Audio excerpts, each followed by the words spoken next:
It's absolutely pouring with rain today and it's so grey and not very nice, and so we're going to make the world a much better place and make banana cinnamon pancakes. And these were actually one of the first recipes I ever did for Delicious Yella back in 2012.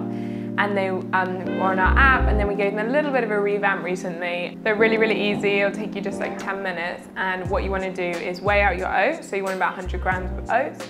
And then we're going to just blitz them up either in a blender or food processor just to make them into a flour. And then once they're a flour, just pour them into a little mixing bowl, and then we're going to add about 80 grams of ground almonds to that. And then we're going to add our chia seeds, and those just help act with the banana to bind the pancakes together.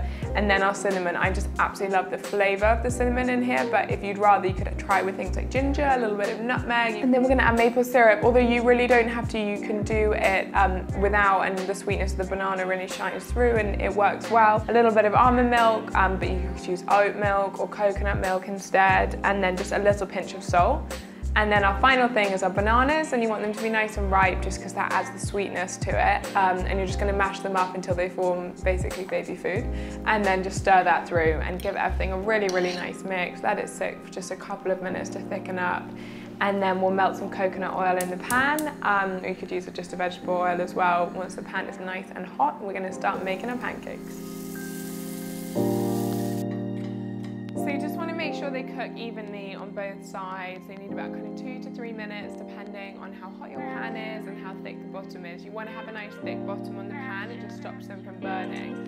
And then I'm going to stack mine really nice and high, and we can get that gorgeous little drizzle of maple. We'll put some banana and almond butter on the top. Okay, so now I have a whole stack of warm cinnamon banana pancakes with almond butter, maple syrup and banana slices, and I'm just about the happiest person, and the rain doesn't matter anymore. So you can see they're so easy to make, so you have to try them at home and let me know what you think. I'm sure there might be a few questions about replacement of banana. In this one it is a little bit tricky because it's the binder as well as the sweetener, and so much of the flavour comes from it. So I would say I would try one of our other pancake recipes maybe, rather than trying to take out the banana in this one.